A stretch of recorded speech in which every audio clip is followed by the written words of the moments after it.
নমস্কাৰ বন্ধু বান্ধৱীসকল, মোৰ ইউটিউব চেনেল মমিজ মম কিটচেনলৈ আপোনালোক সকলোকে স্বাগতম জনাইছোঁ। আজি আপোনালোকৰ মাজলৈ মই আগবঢ়াম নমকিনৰ এটা ৰেচিপি। আহকচোন দেৰি নকৰি আমি ৰেচিপিটোলৈ আগবাঢ়োঁ। আজি আমি বনাবলৈ লৈছোঁ নিমকি। মই বনাম আধা কেজি ময়দাৰ। আপোনালোকে 1 কাপ বা প্ৰয়োজন অনুসৰি 1 কাপ বা 2 কাপ ময়দাৰ ল'ব পাৰে। তাৰ বাবে আমাক লাগিব ময়দা আধা কেজি, চপ আধা চামুচ, জিৰা আধা চামুচ, আজৱাইন আধা চামুচ আৰু ক'লা জিৰা আধা চামুচ আৰু প্ৰয়োজন অনুসৰি নিমখ আৰু প্ৰয়োজন অনুসৰি ভাজিবলৈ আমি ৰিফাইন ব্যৱহাৰ কৰিম। প্ৰথমতে কেৰাহী এখন গৰম কৰি আমি 1 কাপ ৰিফাইন গৰম কৰি ল'ম। তেল গৰম হোৱাৰ লগে লগে আমি গোটা মছলাখিনি ফুটাই ল'ম আৰু গেছ অফ কৰি দিম। ময়দাখিনি নিমখ দি আমি ভালদৰে সানি ল'ম। তাৰপিছত গৰম তেলখিনি ময়দাখিনিত ঢালি দিছোঁ। এতিয়া আমি ভালদৰে লৰাই ল'ম। গৰম তেলখিনি দি ময়দাখিনি ভালদৰে ময়ান দি ল'ম। এনেদৰে ময়ান দিব লাগে যাতে মুঠি মাৰিলে এটা লাডু হৈ যায়। এতিয়া ময়দাখিনিত কুহুমীয়া পানী অলপ অলপকৈ দি এটা ভাল ডো বনাই ল'ম। এয়া আমাৰ ডো ৰেডি হৈ গ'ল। আজি আপোনালোকক দেখুৱাম এটা ডোৰে কেনেকৈ বিভিন্ন শ্বেপ দি বিভিন্ন ধৰণৰ নমকিন আমি বনাব পাৰোঁ। এতিয়া আমি ডোটো 10 মিনিটৰ কাৰণে ৰেষ্ট দিব লাগিব। এটা বাতিত ময়দা আৰু ৰিফাইনৰ এটা ঘোল বনাই ল'ম।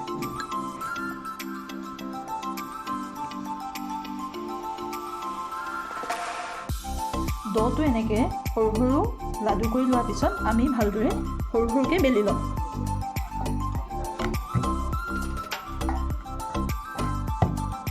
এতিয়া ময়দা আৰু ৰিফাইনৰ মিশ্ৰণটো ইয়াত লগাই লগাই শ্বেপ দি যাব লাগিব। ডাঙৰ নিমকি আমি শ্বেপ দি যাম।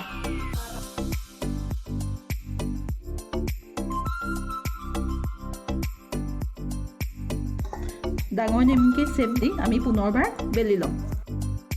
এয়া আমাৰ প্ৰথমটো শ্বেপ দি হৈ গ'ল। এতিয়া আহোঁ আমি 2 নম্বৰ শ্বেপটোলৈ। আমি 2 নম্বৰ শ্বেপটো দিছোঁ। দেখিবলৈ কাজুটোৰ নিচিনা হৈছে। বটলৰ হাফেৰে কাটি কাটি আমি 2 নম্বৰ শ্বেপটো দিছোঁ।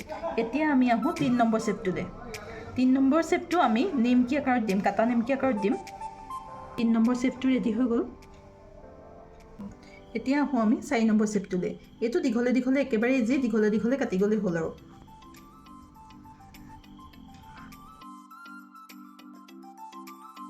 চাৰি নম্বৰ শ্বেপটো আমি এনেদৰে আঙুলিৰ নিচিনাকৈ দিম, দীঘল দীঘলকৈ কাটি দিম। এতিয়া আহোঁ আমি 5 নম্বৰ শ্বেপটোলৈ। এইটো গোলকৈ বেলি এনেকৈ লাহে লাহেকৈ কাটি ল'ম।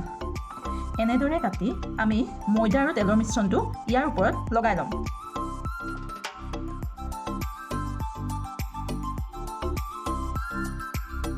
শ্বেপটোৰ কাৰণে আমি এনেদৰে ডোটো বেলি ল'ব লাগিব। বেলি পেলাই ওপৰত ময়দা আৰু তেলৰ মিশ্ৰণটো লগাই দিব লাগিব।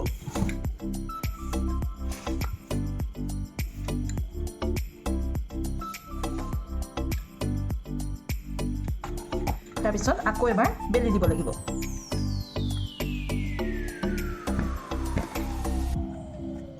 এতিয়া আমি এনেদৰে ফ'ল্ড কৰিব লাগিব।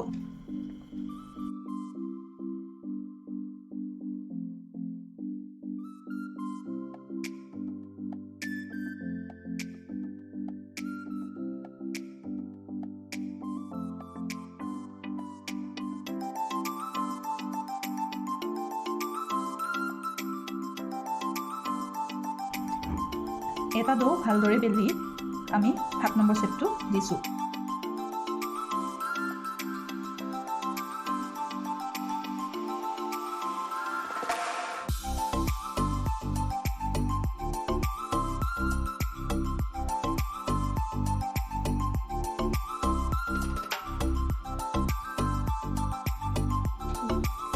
এয়া আমাৰ মচমচীয়া নিমকি ৰেডি হৈ গ'ল।